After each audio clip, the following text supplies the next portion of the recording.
दोस्तों आज हम साउथ चाइना सी और ईस्ट चाइना सी में मौजूद आइलैंड्स पर चाइना के साथ कई देशों के डिस्प्यूट्स के बारे में सुनते रहते हैं। ऐसा ही एक देश जापान भी है। चाइना और जापान ईस्ट चाइना सी में मौजूद अनइनहैबिटेड सेंकाकू आइलैंड्स पर अपने क्लेम को लेकर कॉन्फ्लिक्ट में रहते हैं। दोनों अलग अलग नाम से इस आइलैंड को अपना बताते हैं।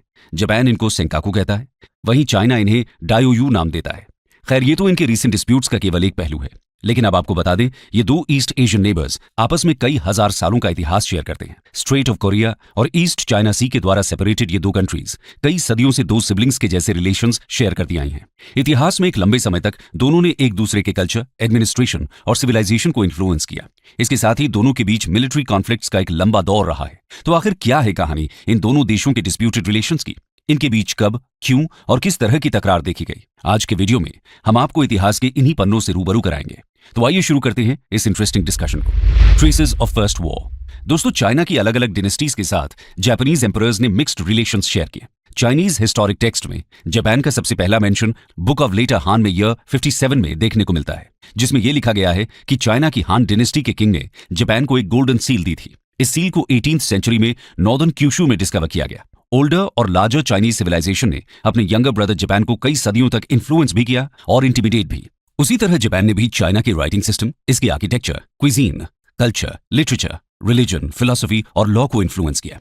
इसके साथ ही जापान और चाइना के बीच मरीन ट्रेड भी देखने को मिला। लेकिन इसका यह मतलब नहीं है कि दोनों के बीच संबंध मधुर ही रहे।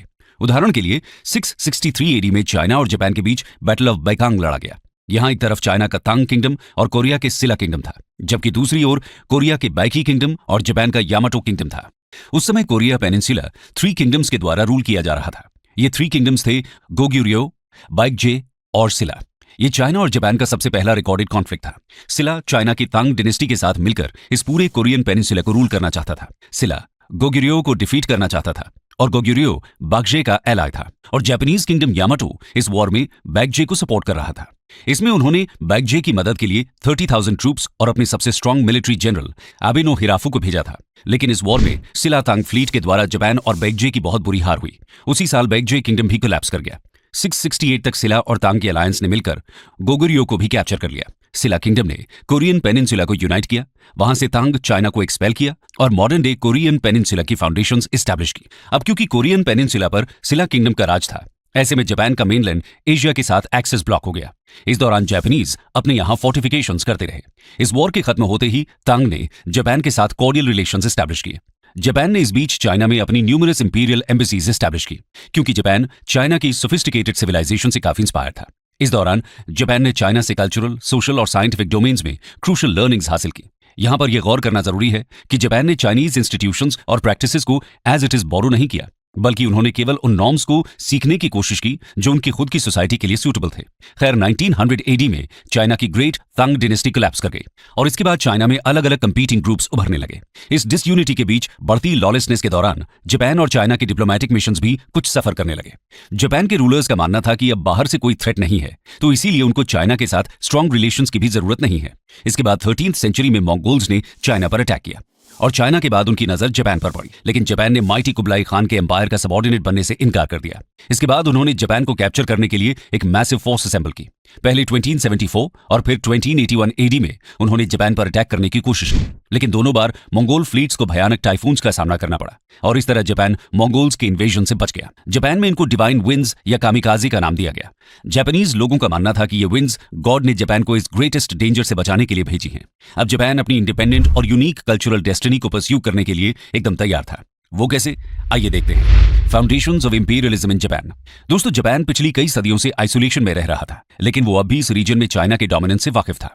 लेकिन इसी बीच 16th सेंचुरी में यहां पर वेस्टर्न पावर्स का आगमन शुरू हो गया और 18th सेंचुरी आते आते वेस्टर्न पावर्स ने एशिया और चाइना के बहुत से हिस्सों को पूरी तरह कॉलोनाइज कर लिया। मिड 19th सेंचुरी में जब चाइना की किंग डिनेस्टी ने वेस्टर्न इन्वेजन्स के खिलाफ विद्रोह किए, तो उनको हर बार शर्मनाक हार का सामना करना पड़ा। इन रिवोल्ट्स को आज हम 1839 और 1856 के ओपियम वॉर्स के रूप में जानते हैं। चाइना में अपना इन्फ्लुएंस बना लेने के बाद वेस्टर्न एम्पायर्स ने जापान को भी फोर्सफुली ओपन किया और इसकी शुरुआत यूएस ने की। 1853 में यूएस कॉमोडोर विलियम पेरी की 4 गनबोट्स प्रेजेंट डे योकोसुका पर पहुंची और पेरी ने ब्लैंक शॉट्स फायर कर जापानीज को डराना चाहा। इसको गन बोट डिप्लोमेसी का नाम भी दिया गया। अब जापान के पास कोई और ऑप्शन नहीं था, या तो वो खुद को मॉडर्नाइज करता और या फिर चाइना की तरह वेस्ट की ह्यूमिलिएशन को सफर करता। यहां जापान ने पहले विकल्प को चुना। जापान ने एक आइसोलेशनिस्ट पाथ से एक रिफॉर्मिस्ट पाथ पर चलना शुरू कर दिया और यहीं से जापान में मेइजी रेस्टोरेशन की शुरुआत हुई। 1868 में ही मॉडर्न जापान की नींव रखी गई। इसी के साथ ईडो एरा का अंत हुआ और जापान की इंपीरियलिस्ट एरा की शुरुआत हुई। 17 साल के मेइजी एम्परर ने कई सालों तक चली आ रही मिलिट्री डिक्टेटरशिप यानी शोगुनेट के रूल को खत्म करके जापान में वापस मोनार्की को एस्टैब्लिश किया। इसी दौरान जापान की मिलिट्री मॉडर्नाइजेशन का काम शुरू हुआ। वेस्टर्न ऑर्गेनाइजेशनल पैटर्न पर एक स्ट्रांग मिलिट्री को तैयार किया गया। धीरे धीरे आर्मी और नेवी जापान की सबसे बड़ी ऑर्गेनाइजेशन बनकर उभरी। इसके साथ इंडस्ट्रियलाइजेशन इस गवर्नमेंट का प्राइमरी गोल बन गया, जिसके चलते स्ट्रेटेजिक इंडस्ट्रीज, ट्रांसपोर्टेशन और कम्युनिकेशन सेक्टर पर मुख्य रूप से काम किए गए। तो दोस्तों, कुल मिलाकर अब जापान काफी हद तक एक सेल्फ सफिशिएंट पावर बन चुका था। उसने अपनी पॉलिटिकल सिस्टम, इकोनॉमी और मिलिट्री को बेहद स्ट्रांग कर लिया था और यहीं से वो वेस्ट की तरह ही कॉलोनियलिज्म और एक्सपेंशन के पाथ पर भी बढ़ने लगा। इसी के साथ चाइना को लेकर उसका अग्रेशन अब तेजी से बढ़ने लगा। वो कैसे, आइए देखते हैं। Era of stranded relations. दोस्तों, चाइना और जापान के बीच सबसे बड़ा वॉर कोरियन पेनिनसुला को लेकर हुआ। 1874 में जापान ने कोरिया के रिच एग्रीकल्चरल लैंड्स और बाकी नेचुरल रिसोर्सेज को ग्रैब करने के लिए एक स्ट्रैटेजी तैयार की। वो कोरिया के सी लेन्स और ट्रेड को कंट्रोल करना चाहता था। कोरिया उस समय बेहद गरीब और पिछड़ा हुआ राज्य था। किंग अपने यहां बढ़ रहे इंस्टेबिलिटी को कंट्रोल में लाने के लिए अक्सर चाइना के राजा की मदद मांगते थे, लेकिन चाइना की प्रेजेंस भी जापान के इरादे कमजोर न कर सकी और 1880s की शुरुआत में जापान ने अपनी आर्मीज को कोरिया भेजा। कोरिया में चाइना और जापान के बीच ये स्टैंड ऑफ 1894 तक चला, जब जापान ने चाइनीज टेरिटरी को इन्वेड कर साइनो जापानीज वॉर की शुरुआत की। जापानीज सोल्जर्स ने लियाओतुंग पेनिनसुला पर मौजूद पोर्ट आर्थर को कैप्चर कर वहां चाइनीज सोल्जर्स का एक बड़े पैमाने पर मैसेकर किया। ये मेइजी रेस्टोरेशन का ही नतीजा था कि 1894 से 95 तक चले साइनो जापानीज वॉर में जापान ने न सिर्फ चाइनीज किंग एम्पायर को हराया, बल्कि उसे नॉर्थ ईस्ट चाइना के ताइवान और लियाओडोंग पेनिनसुला को भी हासिल किया। इस वॉर का अंत अप्रैल 1895 में साइन हुए एक हार्श ट्रीटी ऑफ शिमोनोसेकी के साथ हुआ। इस ट्रीटी के तहत चाइना को कोरिया की इंडिपेंडेंस भी रिकॉग्नाइज करनी पड़ी।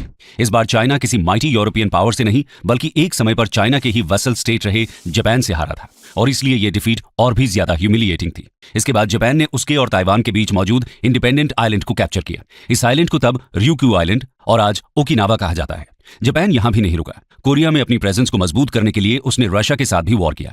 1905 में हुए रूसो जापानीज वॉर में जापान ने रशिया जैसे वास्ट एम्पायर को अकेले हरा दिया और तो और इस रीजन से रशिया को एलिमिनेट कर उसने कोरियन पेनिनसुला और मंचूरिया पर भी कब्जा कर लिया। उधर चाइना में नेशनलिस्ट्स और कम्युनिस्ट्स के बीच ऑलरेडी एक सिविल वॉर चल रहा था। इसकी वजह से चाइना में अराजकता का माहौल था। वहीं दूसरी तरफ जापान अपना एक्सपेंशन करके खुद को मजबूत करता जा रहा था। वर्ल्ड वॉर 1 के बाद जापान पूरे एशिया पर अपना कब्जा करना चाहता था। रशिया और चाइना को 2 मेजर वॉर्स में हराने के बाद जाहिर है कि उसका कॉन्फिडेंस 7वें आसमान पर पहुंच गया था। वहीं 1920s और 30s में वेस्ट में फैशिज्म राइज कर रहा था। इसी बीच जापान ने भी इन एक्सपेंशनिस्ट पावर्स के साथ हाथ मिला लिया।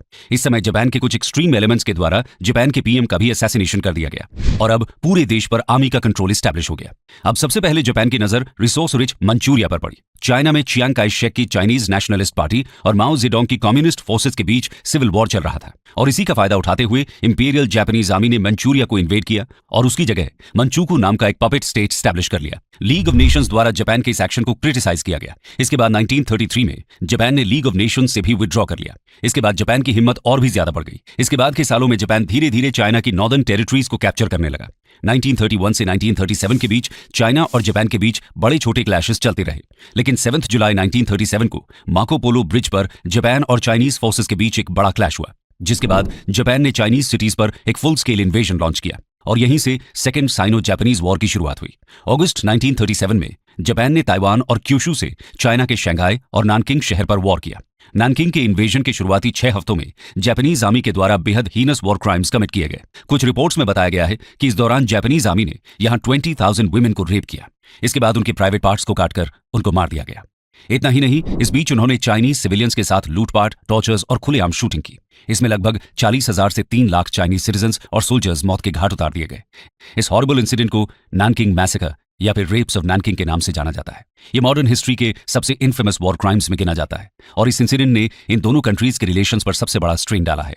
इन इंसिडेंट्स के बाद ये वॉर कुछ समय के लिए एक स्टेलमेट पर रुका रहा, क्योंकि जापानीज फोर्सेस साउथ बीजिंग के अर्बन एरियाज और पोर्ट सिटी से आगे नहीं बढ़ पाई वहीं कम्युनिस्ट फोर्सेज ने मंचूरिया और नॉर्थ चाइना में जापान के अगेंस्ट एक गुरिल्ला वॉरफेयर लॉन्च कर दिया। 1939 में वर्ल्ड वॉर II भी शुरू हो गया। 1940 और 1941 में US president Franklin D Roosevelt ने भी चाइना को मिलिट्री सप्लाईज खरीदने के लिए लाइन ऑफ क्रेडिट प्रोवाइड किया। अगस्त 1941 में यूएस ने जापान के रिसोर्स एक्सपोर्ट पर ट्रेड एम्बार्गो लगा दिया, चाइना को और भी ज्यादा सपोर्ट किया। इसी कारण जापान ने पर्ल हार्बर पर अटैक किया। दोस्तों, अगर चाइना जापान के आगे 1938 में सरेंडर कर देता तो वर्ल्ड वॉर की ट्रेजेक्ट्री एकदम अलग होती, हमारा आज का इतिहास एकदम अलग होता। खैर, पर्ल हार्बर अटैक के बाद यूएस और यूके ने जापान में इक्विपमेंट, मनी और मिलिट्री एडवाइजर्स का फ्लो और भी ज्यादा बढ़ा दिया। 1945 में पहले यूएसएसआर ने मंचूरिया पर जापान को खदेड़ना शुरू किया और फिर यूएस द्वारा हिरोशिमा और नागासाकी पर एटम बॉम्ब गिराए गए।